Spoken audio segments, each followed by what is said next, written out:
every day he wakes up, every day when he hears and he sees these things happening, he does his thing to inform the necessary people or take the actions that's needed, to bring the people who are corrupt to book.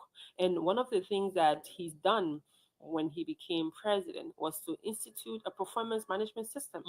This performance management system that is being supervised by the cabinet secretariat is to really see, institutions and the cabinet ministers who are doing. When you say you're going to do this, you sign a contract with the president, and once that contract is signed, and if you do not follow through on your end of the contract, it becomes problematic, and he takes action. So in fact, just on today as I speak, because when I was coming here, he was headed to the ministerial complex where the program of recognizing institutions that are really done their best under the last period, but also he has a plan of engaging those who have underperformed, to let them know that this is a warning to pretty much warn institutions who have been slowing on some of their promises, and that he's going to be taking specific action, especially when it comes to the need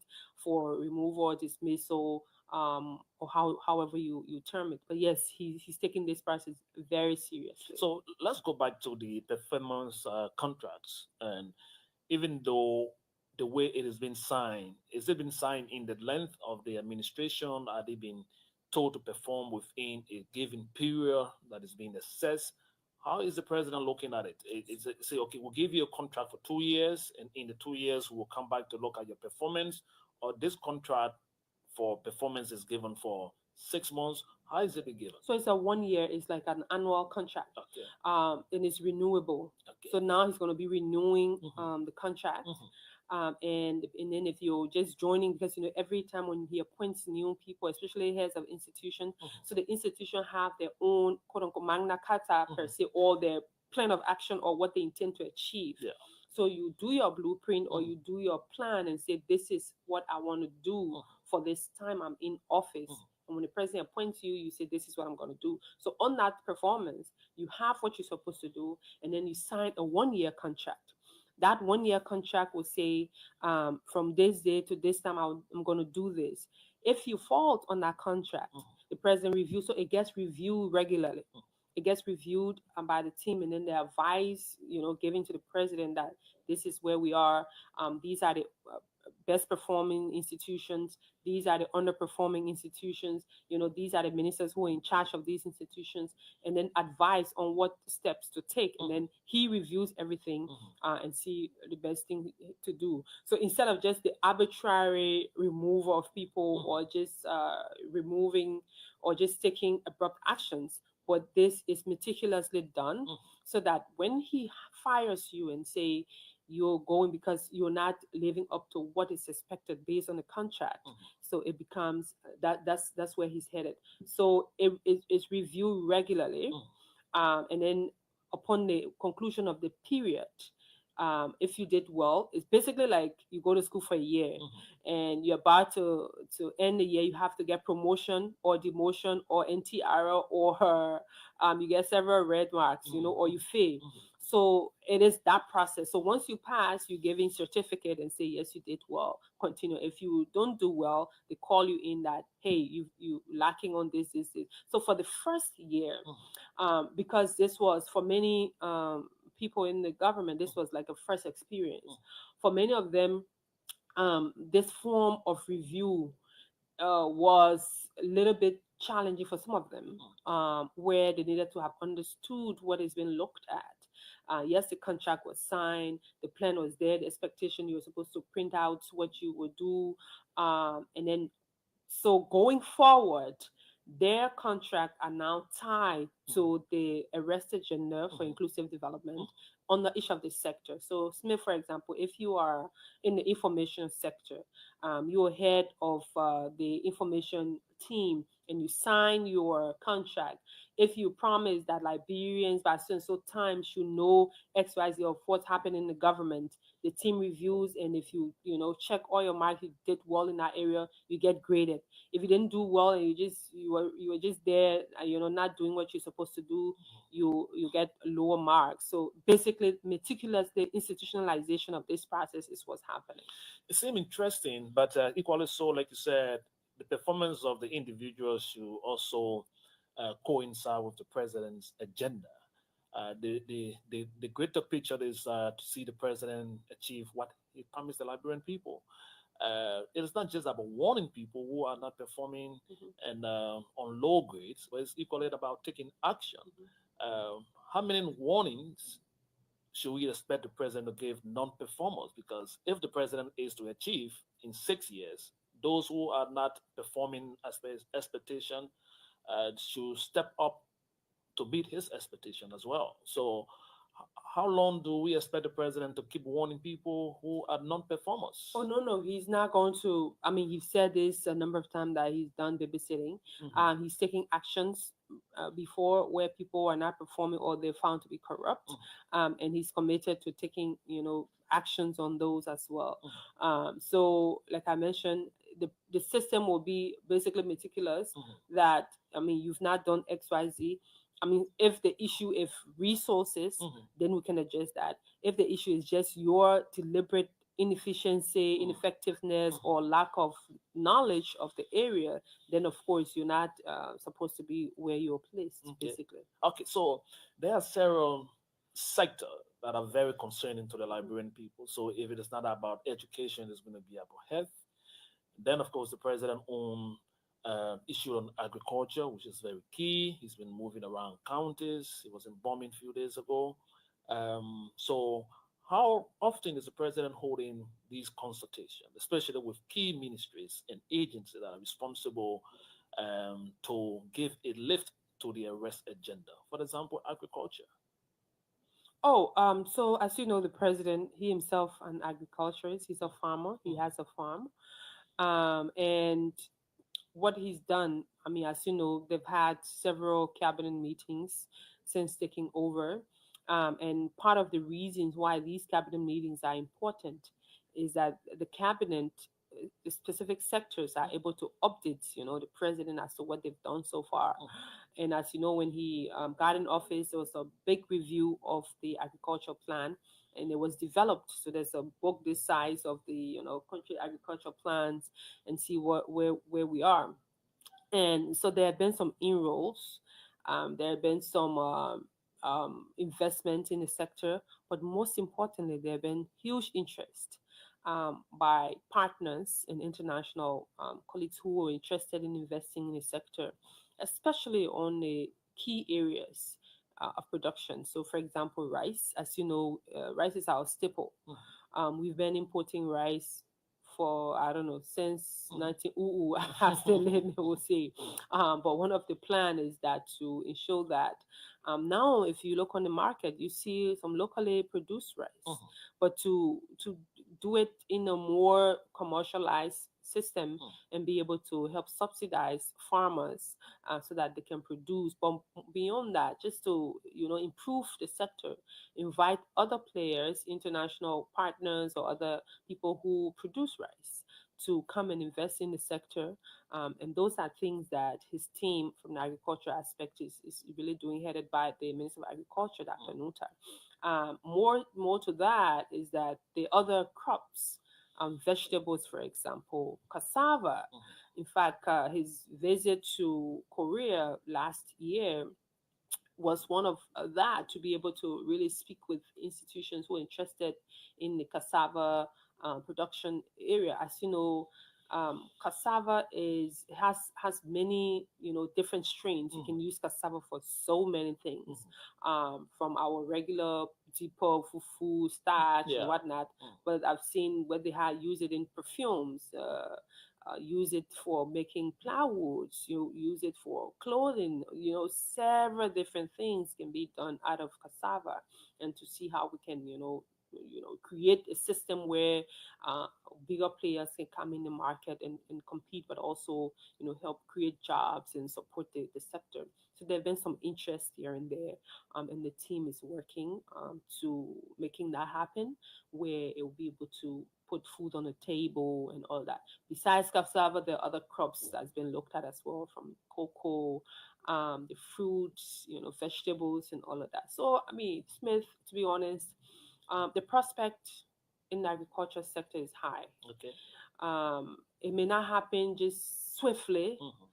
It will take a bit of a time, but I can safely say, I mean, the prospect is high, and we'll get there. We'll be able to produce, quality, good materials, good produce that we, the Liberians themselves, can consume before selling to other markets and our neighbors around us. While we are still driving towards making us farming, President Boakai comes with a lot of understanding around agriculture. He's been in the sector for a very long time, from LPMC, and of course, with his understanding.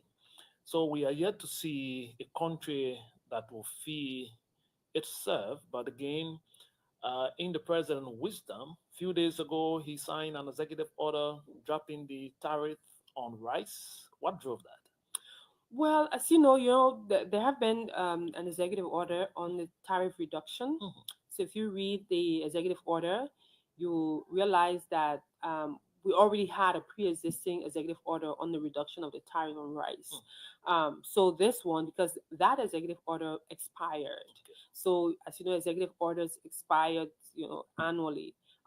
It has a lifespan of a year. Mhm. However, the more important part is that this particular one is to also ensure that if we reduce the tariff on rice, especially the grade and the Mhm. type of rice that the tariff were reduced on, you are able to have importers sell it at a lower price as well, so that our people will have access. While it is true, because the tariff reduction is a short term strategy, Mhm. it's not a long term strategy, because even if you reduce tariff, you want to be able to support local farmers, because Mhm. that's how I believe we're able to invest in the sector. We're able to improve the sector. We're able to provide more food for our people. So tariff reduction, we're already importing a huge quantity of rice Mhm. from out of the country. If we import a lot and the tariffs are really high, it makes it really difficult, because the sellers, the business people, nobody sell for losing, or just you want to sell because you want to sell. They There's a sell profit. to, There's a exactly, profit to at the make end of it. profit. Yeah. So if you're not making profit, then there's no need to sell. So if you don't make profit, you will now want to sell. You will try to do other things, and then will not have the necessary rice we need on the market. Mhm. So the produce will be reduced. So now the reduction will help the businesses to say, okay, now we can bring in more, we'll sell it at a lower price, Mhm. and then it will be available, because as a country, you always need to have reserve of your staple food, Okay. because as you know, rice, yes, is a staple, but it's also a political Commodity. commodity. Yeah. It's a political commodity. Food in, I mean, Liberians, if we don't eat rice, we've not eating. I mean, I know I ate rice before coming. I ate rice earlier. I'm sure you've eaten rice, or you plan on eating rice. Majority of us eat Mhm. rice. The president normally jokes. The president said we don't eat rice. I mean, Liberians don't eat rice much, but we only eat it 7 days a week. Okay. So so that means every day we Mhm. have to Eat rice. eat rice. Yeah. So we need to ensure that the sector is balanced, Mhm. while at the same time helping the importers, but also we need to find a means to help the producers, and also create a buffer, that will always have available rice on the market, so we can have a situation of people clamoring, people hoarding the commodity, hiding it, carrying the price up. Because if there's a message of, oh, there's going to be a shortage, just that scare alone, people will start hiding, and people will be buying rice. We know what happened in past. People had to queue in line for days, and then people were rationing. If you want 10 bags and your friend want one bag, and only 10 bags in the store, they're not going to sell you all of that. Some, they will hold some and say, okay, we can only sell you this one bag. So we don't want to get into a place where there's all these huge challenges or huge, energy on the issue of rice. So I mean, there's a lot of plans ongoing, I can tell you, Smith, because as you know, the president set up the rice committee. Mhm. The committee have been working. They've done an amazing work. They provided reports to the president as to the current status, where we are, why we are where we are, and what have been the challenges within the rice sector. As you know, when the president came, he had a meeting with the importers at some point when they were planning to carry the price of rice high. He wasn't happy about the idea, and he called a quick meeting, and he was really angry and told them that no, we can't have this. You can hold a hostage on our staple, or holding our stomach Mhm. chest, to put it in that Yeah, way. yeah. So since then, they've done a lot of work reviewing what the challenges are. Who do we import rice from? How can we ensure that we don't only rely on one source of our food? Because, for example, if you rely on one country or one or two countries to supply your major or commodity or your major food, Mhm. if something is wrong in that country, if there's a problem in that country, or workers they are on strike, they're not producing, or anything can happen. This Mhm. is a global village. Yeah, It's definitely going to affect affect you. you. Yeah. So you need to be able to create a system where it's a balance while you're doing that, but you're also supporting your own local production. And that's the plan the president has. And that local production is where Liberians will be looking out to see how President Walker can achieve that under his administration. But equally so, there are concerns in other sectors, and I want us to specifically look at the health sector. It's an old age thing. Government before this administration experienced a lot of different conversation around the health sector. With the current team around the president, with his team of health ministers, how is the president proposing to have a country that is improved in terms of our health status? Well, I can tell you, Smith, we do, or the president brought together some of the best practitioners in the sector, because you do have the Ministry of Health, the Mhm. minister. You also have the institution, you have NPHIL, Mhm. for example, the National Public Health Institute, and you have the referral hospitals, you have JFK, you have Jackson Doe, and other facilities around the country. So it is an interesting sector. Mhm. However, there are plans to improve. Right now, as you know, the country is battling with the mpox, virus Mhm. or disease, and the team at MPhil have been doing tremendously well, creating the awareness, but also trying to trace and find different people who have the virus and apparently do the necessary quarantine. So it's getting along. We're getting there. There are plans to also support the different facilities.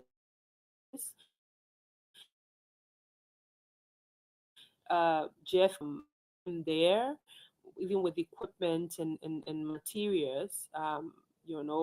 Dialysis machine, facility has been brought there, and it's been, very recent that was, open. Mhm. Even though there are challenges, Mhm. people have mentioned a number of challenges, but the thing with our issues in Liberia, we have a problem in maintaining what we have. So we need to improve on that, the different institutions. So, but within the broader health sector, there are plans to do more, plans to improve where it is, because health is a major component. And as part of the arrest agenda, the health is under the sanitation and health. So that part is getting some attention, and the Minister of Health and her team are doing really hard work. I mean, it's not an easy sector. I can say it's not an Mhm. easy sector across the country, but the president and the government is committed to improving it in whatever way is possible. Improving it. Let's find out from you, Kula, because job creation very key. We are not seeing the influx of construction companies. We're not seeing a lot of job being created. Again, it is a story of yesterday, and everyone have had the belief that again President Bwaka will make some improvement in making sure that there are more created. Do you want to tell us at what level we are right now with the president effort in jobs creation? So the president is really very concerned as well about the need for elevation in the job creation and institutions who are committed, who are doing the best. For example, very recently the president was in Imba County at the turning on of ArcelorMittal's concentrator plant that is committed to turning in the iron ore powder to an actual ore to export. And that process already have created those two especially at the construction level. The constructing the facility and the plant now is such a huge investment.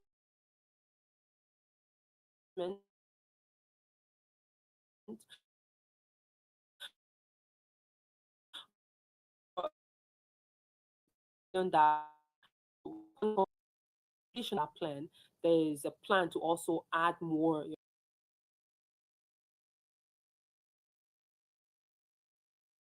there are opportunities for, hiring and getting more Liberians to work. And there are also plans. Just today, the president was also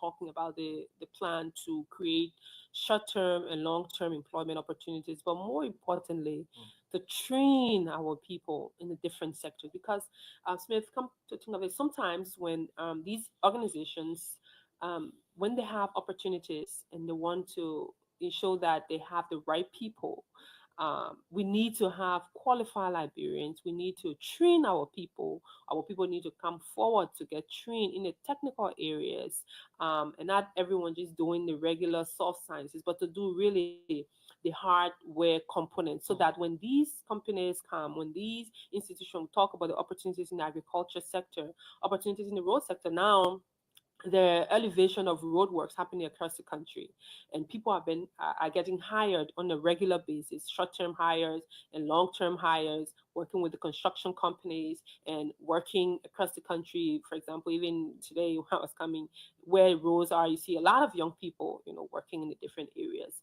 So we need to be able to have that level of employment, but more so we need to be able to train our young people so that they're ready when we have these kinds of jobs. And there are many conversations happening in different sectors, from the mining to the agriculture, to other sectors.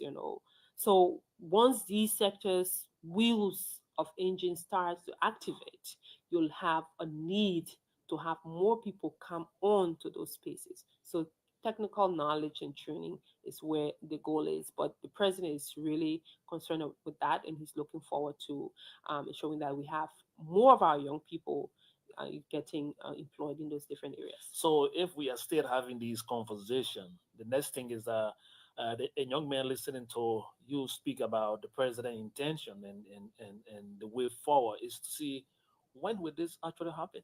Oh no, some are happening already. That, like I mentioned, people have been hired already. People have getting employed with the road works happening. People are getting hired regularly. With the ArcelorMittal job, people are getting hired. The different factories opening across the country. In fact, the other time when we're in Lower Monserrado in Carisburg area, there are lots of young people who were there who were getting hired. You go to Bomi County where the hatchery has just been opened by the fishery, the national fishing company, NAFA. They also hiring people. So they're hiring happening across the country, and it's an ongoing process. It's not going to be like, oh, let's stop. It's an ongoing process. As new projects come on board, you have a need to hire more people. In addition to that, the short-term hiring opportunities happening with the Ministry of Youth and Sports, for example. The TVET sector is a huge sector that the ministry is looking forward to bringing on more people. Very recently, I'm sure you can recall, PBCC and other organizations that got together to hire short-term with the MCC, the different corporations, the PCC, the MCC, working together to get people on board so that they can do. So there's ongoing, there's short-term opportunities, there are long-term, and also there are opportunities where there is a need for technical knowledge, which of course we've stressed on to get trained to be available when high-level opportunities are provided for the people with the skill set that's needed in those sectors. How concerned is the office of the president in terms of rural connectivity? If we are to make progress, if we are to decentralize this metropolitan city of ours to allow people gain interest in the interior of our country, is to make sure there are access to roads, access for market women to bring their produce to town. How is this government under the watch of the president looking in the direction of roads? Oh, pretty much. I mean, very, very, very concerned, very interested, very invested, very involved. Mhm. And he is clear on the number one R in the rest agenda is roads. Is it checking the public work ministry, Oh, making absolutely. sure? Oh, absolutely. Regularly. Mhm. In fact, most, if not all of the cabinet meetings, you have the public work minister and team Mhm. coming to update and say, this is where we are. These are the resources we've committed, we've secured. We're having meeting with these people to restart this, project, to continue this project, and the update is coming regularly. So he's really concerned. His interest, the president' interest, is before the end of his term in office, he's able to connect the city capitals, of our counties, connecting rubber sports to Tottenberg, to Monserrado, and there to Banga, and there to Sani Kole, and the rest of it. So that is the goal, that is the plan, and he's doing everything to do that. His team at the Ministry of Public Works have been committed to doing that. They just need to pick up, especially where contractors, because public works is not an implementer, Mhm. pretty much. So these projects are monitored by public works and the team. Where there's a need, maybe the smaller ones, the public works will do that, but majority of the works are supervised, by public works, and the contracts are reviewed and awarded by the team. So they have good contractors, people who have interest, but also their role is to also find resources, for public projects, especially the roads work that's happening in public building and other things. And the president is on their back, every time to give update on where we are in the sector, why this road is taking, and especially so with Liberia having two major seasons, dry and rain season. So one of the things the president has stressed is that yes, we understand that we have rainy season, but how can you work, during the rain season to ensure that our people have access to road. And I'm sure you've heard the much talked about yellow machine, Mhm. to be able to come. Mhm. And all of this is in the interest of opening up our country. And once we have the yellow machines, the goal is to have them situated. Do we now know as to when it's going to be here? Oh, I mean, we do know. We I know you. still, I know you've been having some briefing about that. yes, we do know, but we still showing that all the modalities are clear, and then once they come, they'll go to the counties. Once that time come, we'll definitely let Anytime all of you soon. know. Anytime soon. Okay. Anytime soon. We'll definitely let you know, and especially so that it will be available for the roads to be open, so Mhm. that we wouldn't have issues um, with cars getting stuck in the mud. Mhm. Because during the rain season, we know the roads are terrible in places. But the commitment is that contractors will be on those roads so that when issues that are on the road, they can be cleared up. The president is a listening president. Am I right? 100%. So when you are briefing the president in your routine, maybe having a conversation, or those who are responsible to brief him, on the issue of the economy, if you pass around town right now, you hear people talk about the country is hard, things prices are skyrocketing, the U.S. rate is fluctuating.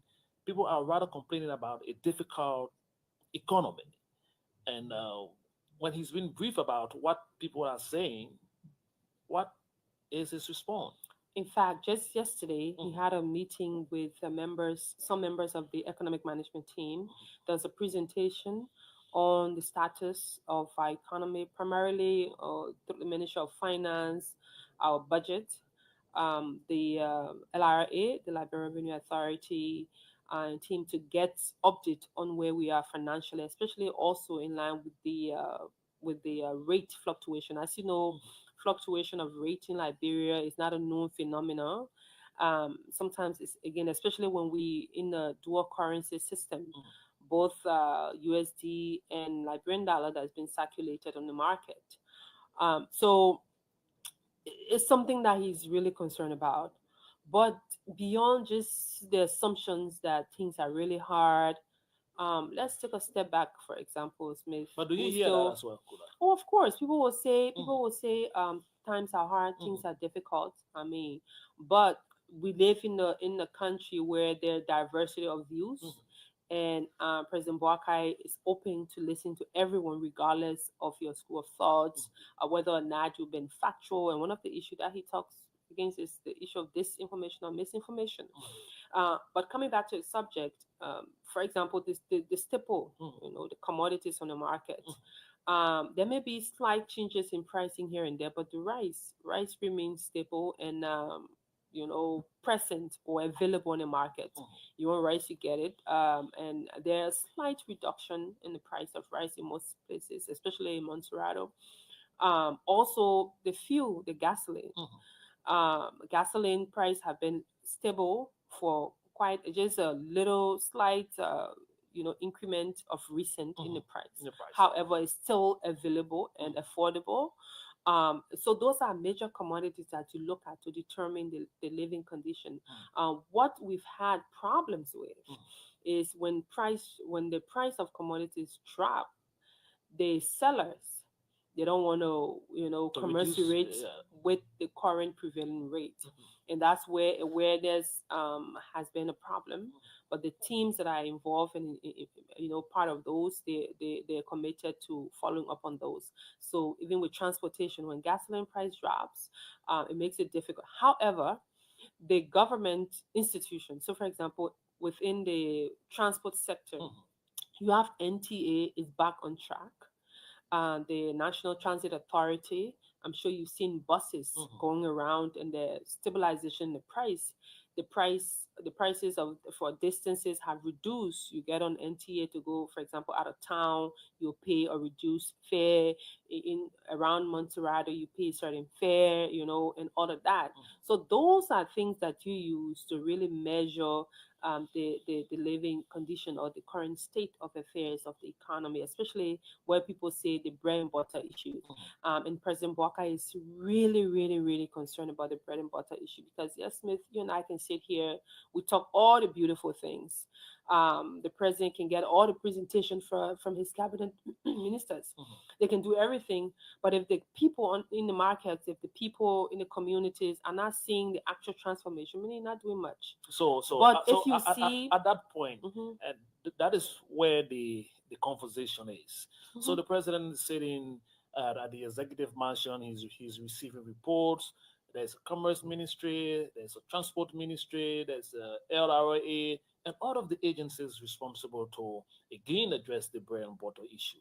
So if the report to the president is in good shape, but the actual people on the ground not seeing just exactly those issues that have been reported to the president. They may be reporting the positives, but on the ground itself, the reflection is different.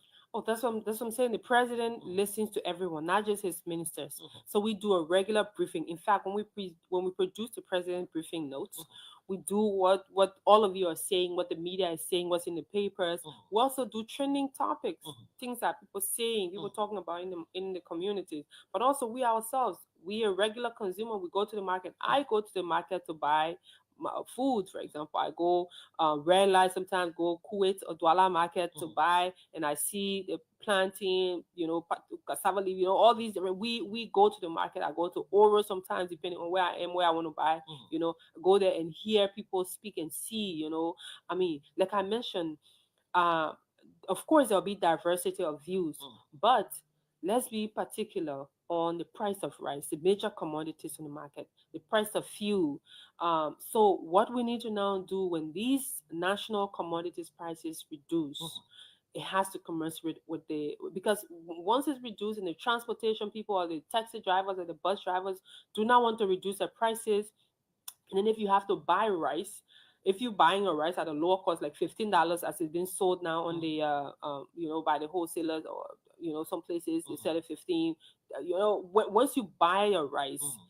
and the transportation reduced and you're supposed to carry out of town, and that driver who's supposed to carry your rice out of town to your place you're going, and he doesn't reduce the price, Mhm. and you pay the order transportation you were paying when you carry your rice, you will still sell it at a higher price, and that's where the problem has been. So that is where the enforcement aspect of Exactly, the government should come in. exactly, Mhm. exactly. So So if the government is not enforcing compliance, and the people continue to suffer because, again, if the prices of commodity on the market is low, but mhm, Liberians are not complying, mhm. it is also affecting Liberians as well. Oh, So absolutely. the government comes in.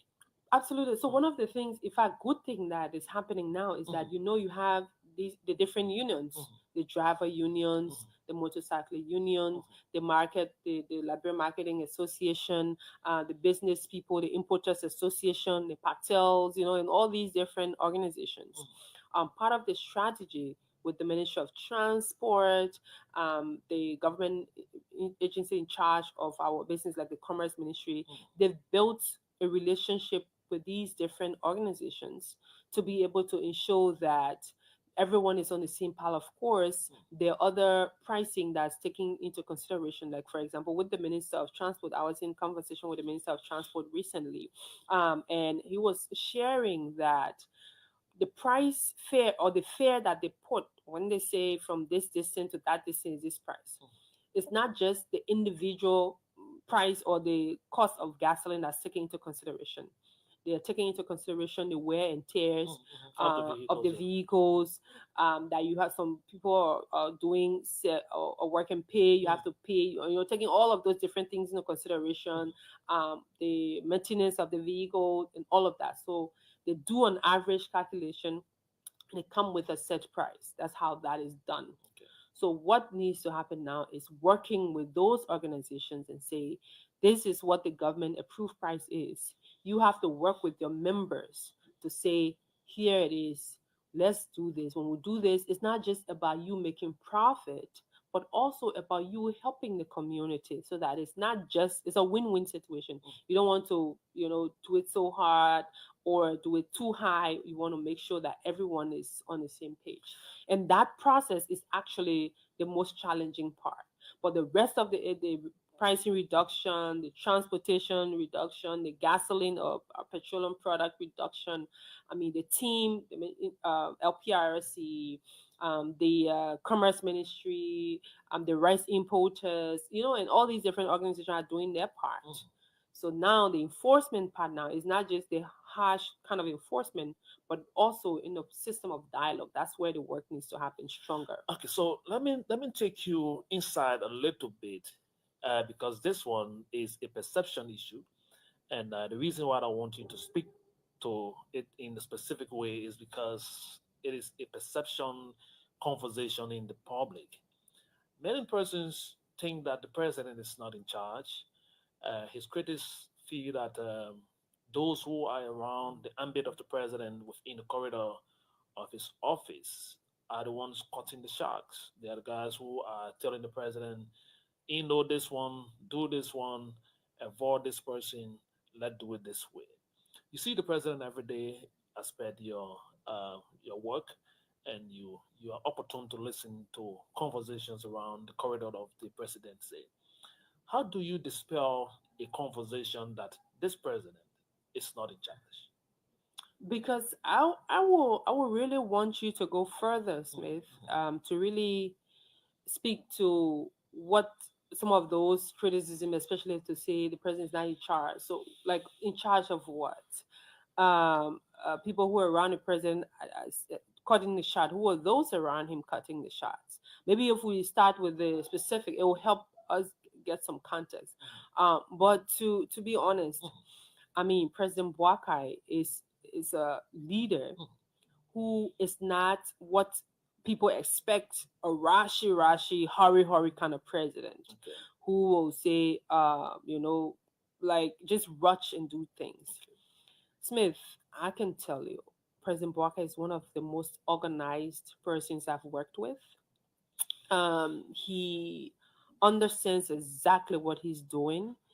Once he puts his mind to something, he's going to do it. He's in charge, but he's not going to be your hurry, hurry, bus chaser kind of leader. He's not that kind of person. He gives you the benefit of the doubt and takes his action. And if he takes actions, he's not going to go back on them. He's not one of those who easily go back on their action. And that's why he's a meticulous leader, because when he takes action, he takes it. I don't care what you do. You go call whoever you want to call. It's not going to work. And I can tell you, he's in charge. And um, in past regimes or past government, there was always this, maybe one minister people will point to and say, wow, that is the minister, quote unquote. They used to call them prime minister, during President Salif time, you had this person or that person who say, this is the person who calling the shots. So if you want President Sirleaf to listen to you, go talk to that person. I'm sure you Yeah, were yeah. even in during President Weah's regime, they had this person who say, oh, you want the president to do something, you want President Weah to do something, go talk to this person. Oh, this is the person who's calling the shots. So go to that person. Then you have everybody running to that person. Those people were the demagogues of the regime, of the administration at the time. So everyone around those people will run to that person, or some of them will go and say, oh, Smith is like this, and the president will listen, the president goes to the president. But for President Walker, you do not have that in the system. Okay. You do not have one minister or someone to say that's the person calling the shots. It tells you, Smith, that he's in charge. Because if you have a system where there's this person, everybody sees this person, trust me, all his people around him, they respect him a lot. To an extent, I mean, I wouldn't want to say they're afraid of him, but they have some fear within them. All of his ministers, He's not building the powerful no, minister in his cycle. no.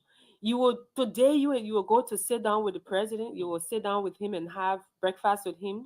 You will laugh and jeer and everything. The next minute he's calling with you. The next minute he doesn't want to see you come close to him. The next minute you're trying to assess the mood, if this is the right time to go in there and something. Even all of us that work with the president, all of us, even myself sitting here, some days we'll go there, we'll have You gotta check his breakfast, mood. Yeah. we'll have breakfast, we'll be chatting on something very important. Next moment, you come, it's a different mood. You're like, what you not doing? So I'm just saying this to mean that he's in charge.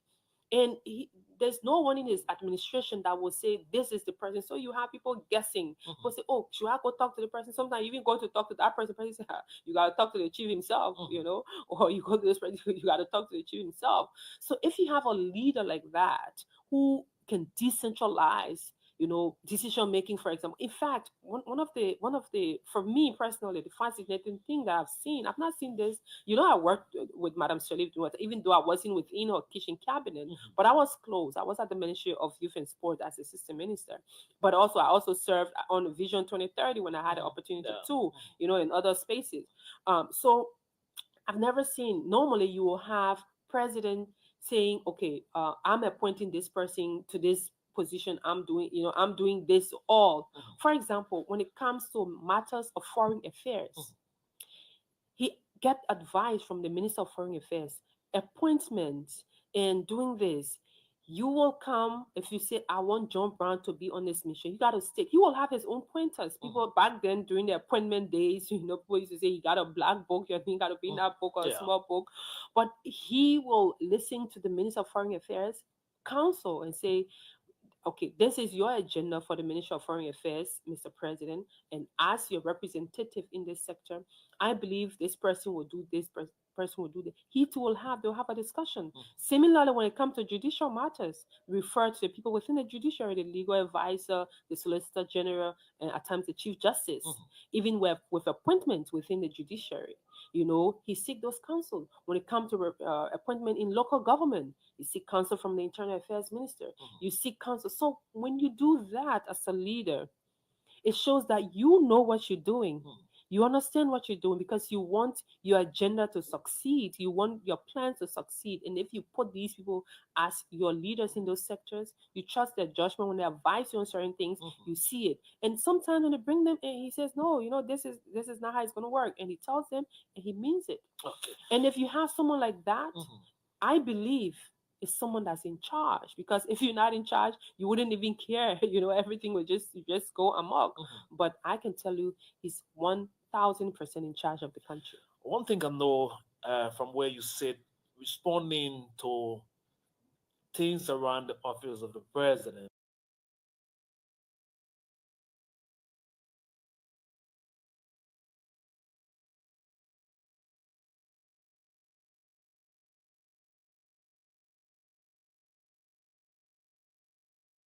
means a lot in terms of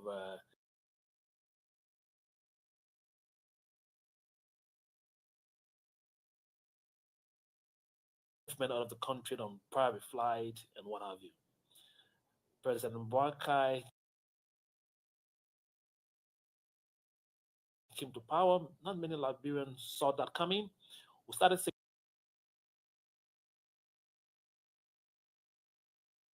seeing the change into commercial flight and then back to private flight. Uh, how did that come about? Well, first of have to sit in different airports and wait for hours.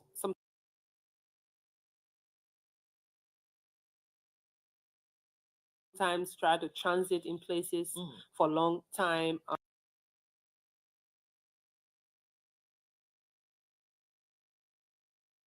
I remember the trip that we had in the U.S. coming back to Liberia, mm, from Rhode Island.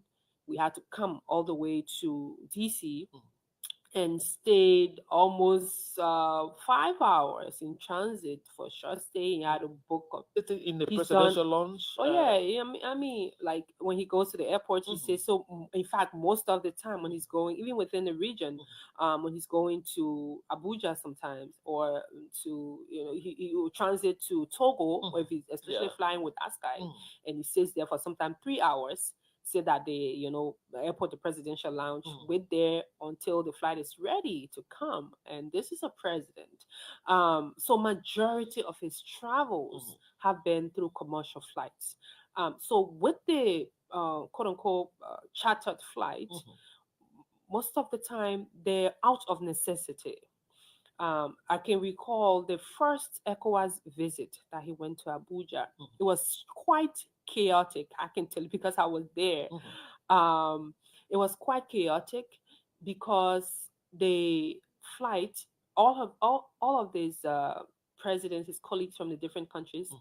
they normally bring the red carpet in the Yeah. front of the jet Yeah. where the president gets down. I'm Mhm. sure you've been on Yeah. president. You Yeah. see, Yeah. Yeah. they bring the Mhm, carpet to the mhm. to the The flight, flight. and the president gets down and he's received by the honor guards. Mhm, They do the parade, they do all of that festivities, and then before he goes to the transit lounge and then gets in the vehicle to go to the hotel that he will be at the time.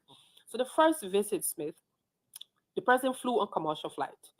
And commercial flight that will was not scary. yeah, they Mhm, will not come mhm. to To the the tarmac, to the yeah. close of the Yeah. VIP area. Mhm, It has to go to where the commercial flight are mhm, large, mhm, are regularly large flights. So and there are other passengers on board, mhm. and you can't inconvenience other passengers like that.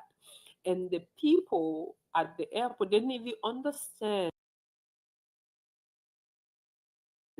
that this is a serious matter. Like they didn't understand that Liberia were going to bring the president through that. So they didn't make provision for the vehicles, for the presidential vehicles to drive on the tarmac, to leave from the VIP lounge Mhm, area to come to the flight because it wasn't part of it. The flight landed, and the way the airport is, when you get if you get to Togo, mhm. if you get to Abuja. Abuja, the plane the door of the aircraft goes straight into the airport. There's Mhm, nowhere you can come down in mhm. terminal for Yeah. vehicles. So the president couldn't go through, the side of the plane where they normally sometimes we get leftover bags, they walk on that Mhm, cricket mhm, staircase where you got to mhm. come down. That was where the president had to come down on the side of the plane to come down on the tarmac. When he got on the tarmac, the He vehicles was were not not already there. there. We were standing there. We stayed on the tarmac, on the quota, as we'll call it here in Liberia. We stayed there for almost 10 minutes, 10, 15 minutes. Before we looked, we saw the vehicle speeding up, coming. When we got there, the Minister of Foreign Affairs opened the door. It was, for me, it was quite a little embarrassing to have a president standing under the wings of the Of the plane flight, yeah. while the passengers going straight through the airport side. We had to come and go through the sideways of the plane, and the vehicle had to open it. When we got there, Mississippi, people didn't understand, they didn't get it, and it became such a chaotic thing before they took the vehicles to go around and stop before they did the honor guard. It was embarrassing. In those instances, Smith, I think it's important to have a charter flight. And in instances where the president has taken charter flight, like the other time when he was going to Tanzania, he went to give the annual message. From the annual message, the event, he was supposed to be in Tanzania the very next day. In the morning of that day, at 10 o'clock, he was supposed to address the conference on energy. The reason why it was important for him to be there because of the energy situation with the essence of electricity. Imagine coming from speaking, the annual message Hmm. takes almost the entire day. You start speaking at 4, you finish almost 5, 6, 7. The president didn't go home from the airport straight to, I mean, from From the the annual ground, message. from the annual message straight to the airport. And from the airport, if he had taken any commercial flight, from here to Tanzania, it's quite a stretch. It's all the way in East Africa. So if you're going to take commercial flight, you're not going to go straight from here to. We don't have direct flight to Tanzania. Hmm. You needed to have gone to transit, maybe somewhere southern Africa, eastern, before you won't even make it for the next day at 10 a.m. So he had, in that instance, he had to take a chartered flight. And in majority of the instances where the president has traveled on chartered flight, it hasn't been any cost to the Liberian government or Liberian people. For flight. He said this a Hmm. number of times. Even today, he said it that Hmm. sometimes his colleagues, his friends, his first time he traveled out of Liberia to President Ouattara sits for him, Cote d'Ivoire for him. D'Ivoire. It was a private flight. Okay. The other times, the president of Ghana has sent their army plane, their presidential plane. Some countries in the Hmm. region have presidential plane. Hmm. Maybe we need to get to a point where we start talking about having something for the country, Hmm. so that regardless of who the president is, because with all of these challenges I have mentioned, there's a need to have that. But yeah, it's been really out of necessity that the president has taken, a chartered flight. How embarrassing was it, and how scary was it with the last flight that returned with the president? How did the president feel about it? It was quite interesting, especially for us who were on board. Yes, we Oh, you were on a were on flight? board the flight. Oh, okay. And when the flight landed, Hmm. we were all clapping for the pilot, Smith. Ready? We were clapping for the pilot. We didn't even understand what was happening. Okay. But what became concerning was, because when the flight lands, Hmm. it will slow down Hmm. before it picks up to go to its final Yeah, stops, yeah. to move slowly. Hmm. But it landed, Hmm. it couldn't move further. Like, and then we saw the cars coming onto the tarmac. Hmm. And then the president later on joked and said, "But you clapped too early for the flight." But I think, to be honest, it was embarrassing Hmm. because nobody, I mean, the plane seemed to come and stop abruptly in the middle of the, airways. And then besides that, the actual issue wasn't that the flight landed or had a punctured tire, Hmm. because when we all got down, we saw that why it wasn't moving was that it had a punctured tire. And then when we heard the other things, and then there was an incident report by the airport authority team, and we saw that there was the issue of the punctured tire. But the challenge was that to remove the aircraft from the runway Hmm. to take it to a safe parking where they can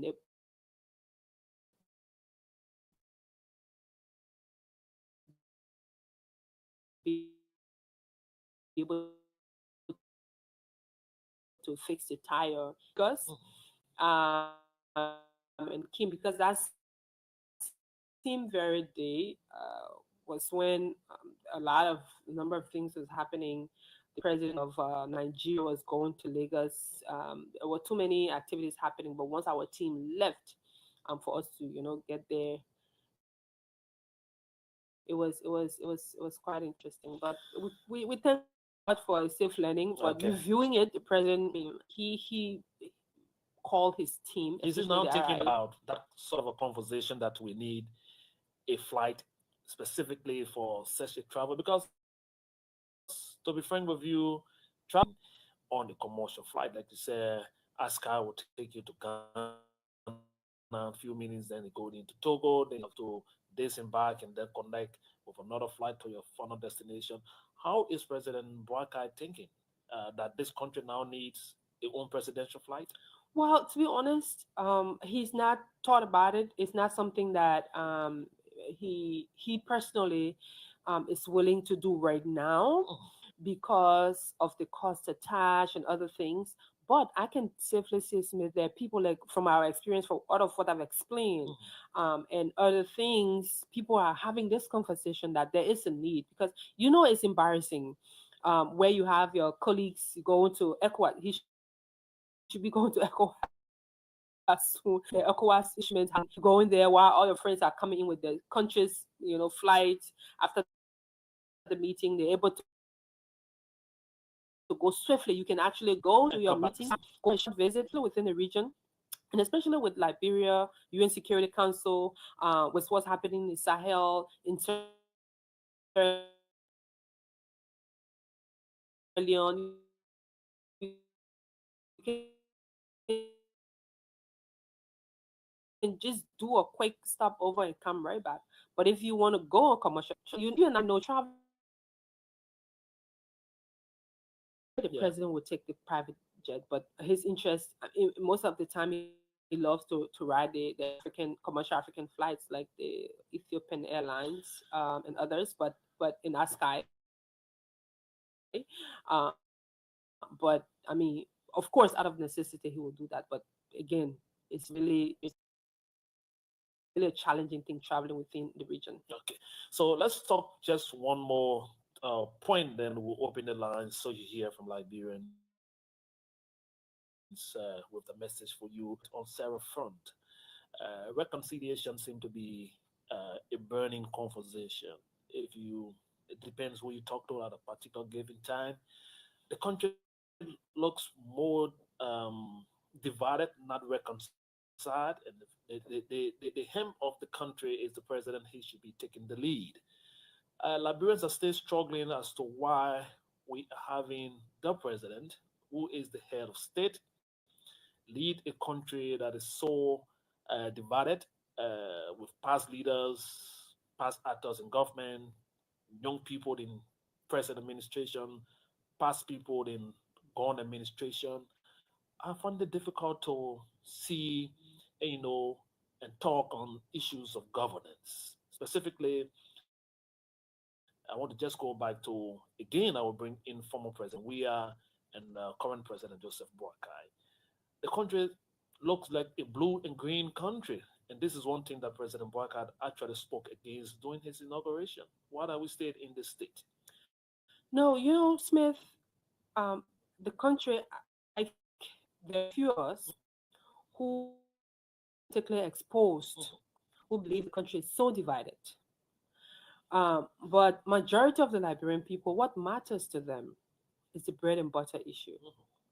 Smith, if you just leave Montserrado and just go out of town, even in rural Montserrado, when you see the people who are entrenched, they want to know what's happening, in Monrovia.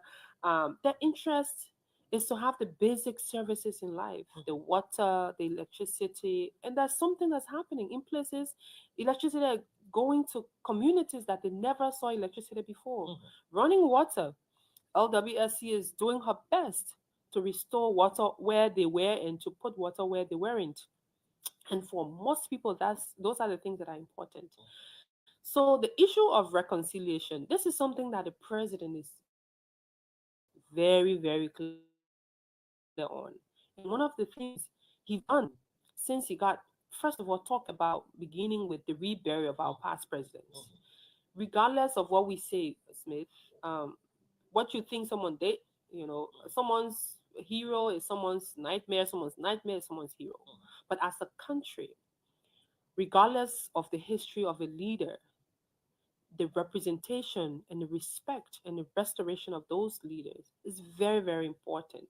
And from the basic standpoint, that's a very important part where the president did talk about the need and set up a committee. He didn't just talk about it, he set up a committee to rebury past presidents who were killed, some were killed, some were just somewhere dumped in mass graves, some there was no actual reburial, proper burial where the country will see that and recognize their effort regardless of how you disagree with their rule. The fact that they serve even for one day is important to have that. President Boakai started that initiative, and their teams now working on the reburial of former President Doe, reburial of former President Talbert, and our other leaders who have served or who served this country. That for me is a very important part. Okay. Coming forward to the issue of former President, we are people who are. I mean, I think it's just I don't know, but the President Boakai is a very easy man. He tries to make as much contact as possible. As you know, very recently, um, during the Unification Day, he made attempts to communicate with past leaders. He's always in conversation with President Sirleaf, former President Sirleaf, and other political leaders. He reached out to political leaders. In fact, people tell him that, oh, you're so easy to forgive. You and I know there were people, political actors, who said some horrible things about the president, but today they're best of friends. They praise the president. They say good things about him. People who didn't even expect, people who wished the president ill, who thought that by now he will be no more. But he reached out to them. With former president, we are, I mean, it's been a challenging thing, and we, especially for some of us who are, in this space, we have to be realistic. President Boakai made great attempt during that time to place a call, and the call wasn't returned. It was returned with a text message, and he acknowledged that. The president have tried to reach out to the both leaders, and the team are committed to ensuring that the both leaders meet. If it's just about meeting, will show that the country is reconciled. But there are plans to do that. The president also planned. He's spoken to other leaders like Cummings. He's spoken to Benona Ure. He's spoken to others. And for him, as a statesman, as the father of the nation, he's open to that. There are people who've reached out to him, even the former vice president, have reached out to the president before. It's a mutual, respect, despite the disagreement, despite the political disagreement, despite um, the different political opinions and views. But I think it is just time that it's important that our leaders should understand that it's important when someone is making an honest effort to reach out to you. You should be open to see yourself as a bigger picture. I will give you an example, a very practical example. When Liberia bid re-emerged for the UN Security Council resolution, I mean UN Security Council seat, the non-permanent That's it. seat, Yeah. the team at the Ministry of Foreign Affairs, with the advice and the comment from the president to ask them, our leaders, to be a part of this initiative. The president told the Minister of Foreign Affairs that reached out to our leaders and let everybody be part of this initiative. Not only the leaders, even the musicians. I mean, for the first time, well, musicians who were out of spotlight for a long time, like the Maron Cassell, like our own Big Sis and Temiata and other people, they all came together because it was about Liberia. They reached out to the former president, and he declined, supporting. He wrote a whole speech to say there are some domestic misunderstandings that he's not going to be a part of this. And then after it won, so at least sometimes let's be realistic. Let's call it spade a spade. Let's sometimes when these things come up, when it's about the national interest, it's about country, let's put country first, and President Baka is always open to that. He will again make an honest effort to meet or to have a conversation with the former president, but I hope that is the former president's team will also be open to dialoguing, because at the end of the day, I mean, we understand politics. When people, after elections, there's still that hurts, what you expect or what you wanted to have done. I mean, I know this whole thing about the airport lounge usage. I think it was basically on the issue of communication or misunderstanding, in my opinion, because when even today as we speak, the VIP lounge is open. In fact, our current vice president, he uses the VIP lounge. The presidential lounge is there for the president. Will You he know, be now allowed now to use it? Is it been the given? VIP lounge. Yeah. The VIP lounge has always been open to him. So Okay. there's a, as you know, there is a VIP lounge and Mhm. there's a presidential lounge. Okay.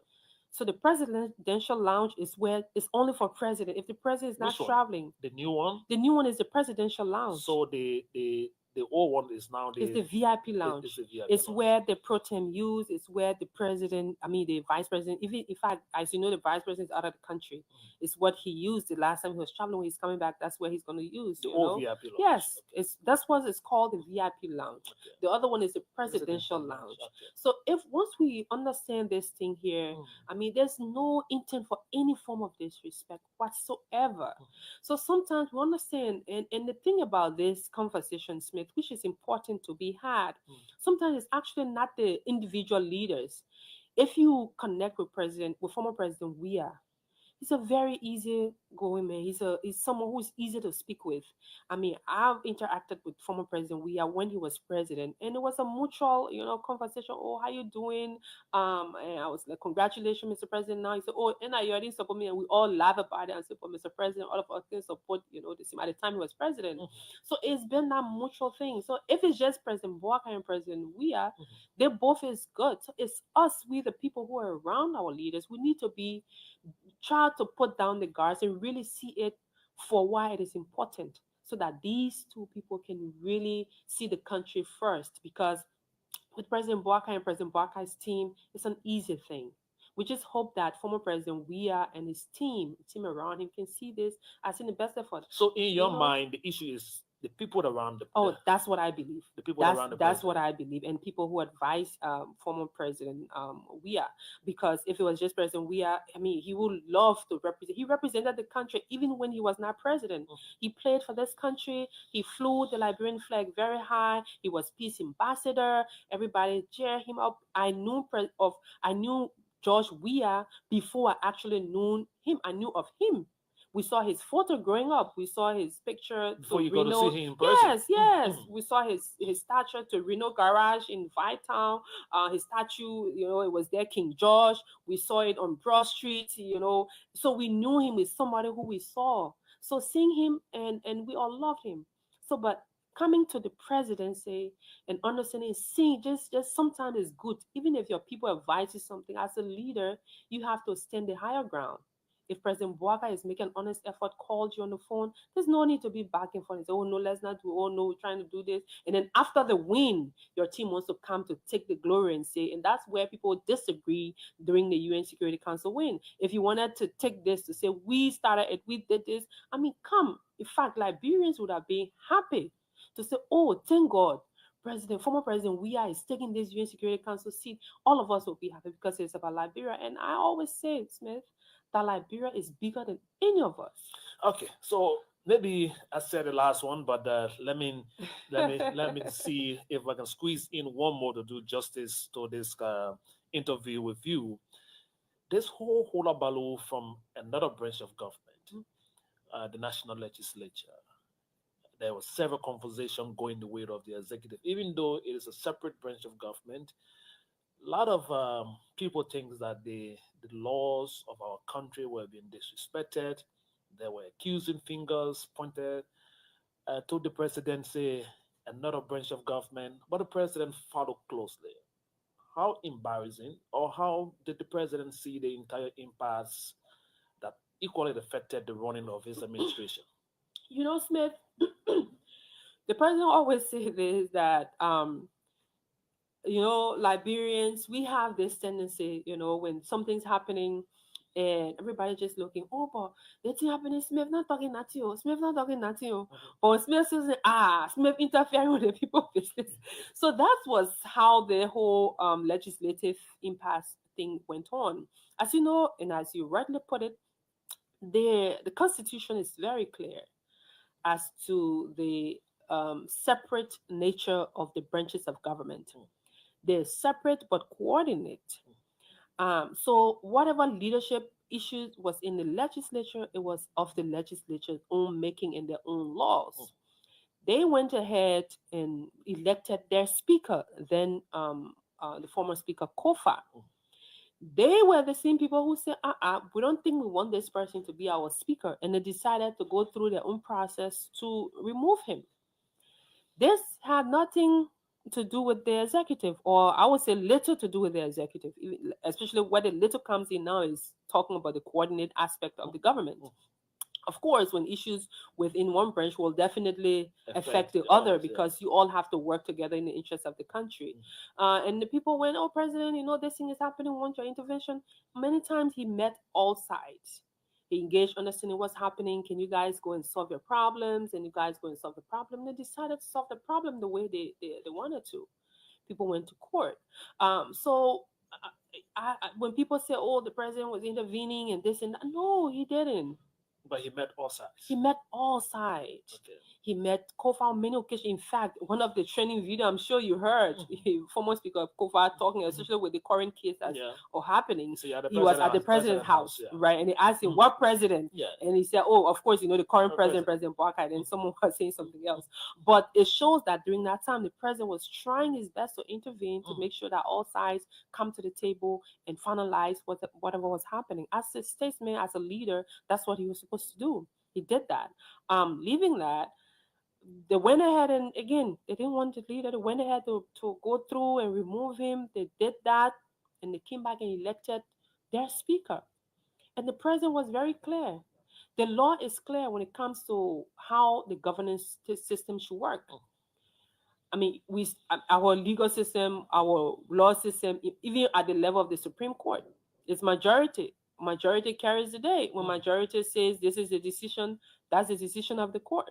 You can say otherwise if you're a member of the Supreme Court bench and you don't agree. You can dissent. You can write a long dissenting opinion, or you can concur, meaning that you agree with the outcome, but you don't agree with the process. You're studying law now, so I know that.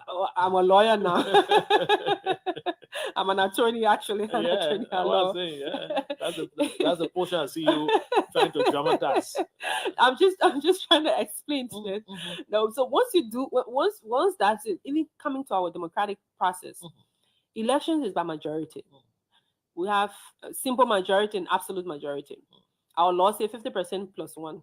Once you get that, you become. So when their leaders say, so decisions to affect the government will be by majority. If the house is, people, you say you're the speaker and your people say they're not going to work with you, they're going to have the majority. And the government, the president said that the Liberian people wanted this. They wanted a country to move forward. They wanted their country to move forward, not to be held hostage. So where the majority is, where the quorum is where the government will move. And the president was very clear on that. That was decisive of him. Okay. And now that we've passed that stage, the government is settled. Again, when the Capitol building got burned down, the president was shocked. Everyone was shocked that something of this, it could be a mistake. It could be electricity or something. But the level of heat, we fought war in this country. All the different wars. People were refugees in a place. People used that space for different things. It was dilapidated. But it was never burned to the extent of which we saw. Yes, there were fire incidents here and there, but it didn't go to that extent. If you Google Liberia now, aside from the back age images of war, you're going to see the capital. You'll see the capital in flames. Yeah, the capital. And the president was committed to ensuring that whoever was responsible for that be brought to book. So the president has said now, with the current situations happening, he said, the legal process must go on. Whoever it is, even if it's his own child, if it's his own child, his own family member that was part of that process, they must go through the legal process and exonerate themselves. 0771111917 is the number for you to call. 0886557858 is another number. So I should call you Anthony Fofana, yes. Anthony Fofana. Just Kula, don't bother yourself. No, I know that. Let's take the very first caller. How are you? Thank you, sir. Yes. This is Pascal David. Thanks for all the sentimental questions to Kula. We're not going to take. We will not take more than a minute on the line. So I hope you I just. got no issue with it. Okay, please. So Kula, I don't know how you people are implementing one of the policies of the president, but he asked all of you to steal. I remember in Lofa, he asked you people to steal and use the money there. Look, this country has grown. Elections have grown. They understand. The president are breaking all the laws of the country. And he asking people to be loyal about it. Where do you stand with that? Okay. Asking people to be loyal about it, where do you stand with that? We'll just take a few minutes to the line because I know there are a lot of calls in the queue. Let's take this one here. How are you? I'm good. Today is half, so to the Prime Secretary of His Excellency, good afternoon. And so let me ask this question quickly. The yellow machine issue, since we heard of it, how is it now? Is it the yellow machine the Vice President has going to run after? We want to also ask the President to look at the accident trial and take the decisive measure, concerning that, what they are doing now. Thank you very much. Thank you. That was so much. 0771 111917 0886 557 My guest is taking notes. She will respond. But let's take more of your calls. How are you? Yes, good evening. How are you doing? Well, I'm doing good. Yes, okay. My name is Ambassador Ivan Tiapo, political apostle, and executive of the Unity Party District 16 Youth Wing. Please go ahead. We don't have the luxury of time. Please go ahead. Okay, yes. No, my policy is in so I just want to kind of deliver myself. Okay, then let me say I talk to our partisan in person of Miss Kula, and then I really admire her work that she's doing for this country, and then we're looking up to her that at least because she goes to the president that there are some mistakes from our government that some of us we are not happy, but we want to help the president to get full on power. Meaning when it comes to the economic, like example, like when it comes to the tariff that was just released by the president, we need implementation. Okay, tariff implementation, especially the rice issue. I'm sure that's where you're going. Let me take another one. How are you? Yes. Good evening. Yeah. Good evening. Yes, good evening. Please go ahead. Thank you. This is Will William Covey in today's conversation from District 3. Few seconds to the line, please. Thank you. I'll be very concise. So let me say good to the President of the Secretary of Kula Fofana. Thank you very much for the deliberations and statement made on behalf of the President. So, our question, we're hearing and gossip in the media that you and your deputy are not very good. And what is the relationship between you and your deputy just by life? Okay, she will respond to that. She's taking note. You got your time to ask your own question. I finished asking my own. Hello. Okay, that caller is not on. We can take this one. How are you? Yes, good evening, dear brother. Yes, how are you? Please go ahead. You're live. Okay, thank you. Let me extend my gratitude to the presidential press secretary, Madam Kula. I think she is also doing good work over there. Let me appreciate her. Basically, one person who supported the rescue mission to come to power. I have one concern and caution to her, because we all voted for this president to bring a transformation to this country. Let me register this. We are seeing all of the development, whether infrastructure or on the road, we are seeing it. But the economy, we are calling on the president. He needs to set the economy that the people who voted in, the common people who voted for the Brian Potter, he needs to settle it. We appreciate that way. And this is my caution when it comes to fighting corruption. We don't want for our government to fight corruption one way. We let the step the president is taking, that tomorrow other government countries will follow. But now there's been a lot of accusations concerning our own people that were appointed in government, and some of them resigned without accusation. Also now we're not getting for that case. We don't want for people to that kind they accuse someone at the end. You cannot investigate them. to either say they are guilty or they are not guilty. So I want to speak on that. What are those cases? We will learn of the case of the former comment minister. Okay, thank you. At least you mentioned one. I was just waiting for you to see if you could mention one of it. We'll take just 4 more of your calls now so that Kula can respond. Yes, please go ahead. Yeah, good evening, Honorable. This is V. Dozo, calling for Sylvester Johnson President. Please go ahead quickly. Yeah, first of all, I want to tell the press secretary, thank you very much, Mr. That one made to be Dozo. Now, I'm proud of you because you speak the way I want you to talk. He says you wedding to Donzo? I'm Donzo. Fofana. You know that. That's all. You know about it. I'm Donzo. Go ahead. I want to thank you for that. So, what else you said that you, there's nothing to say what that is false. Okay. Because it's a reality. But I don't know let to see you. Okay. What you say is true. All right. We're here for the government.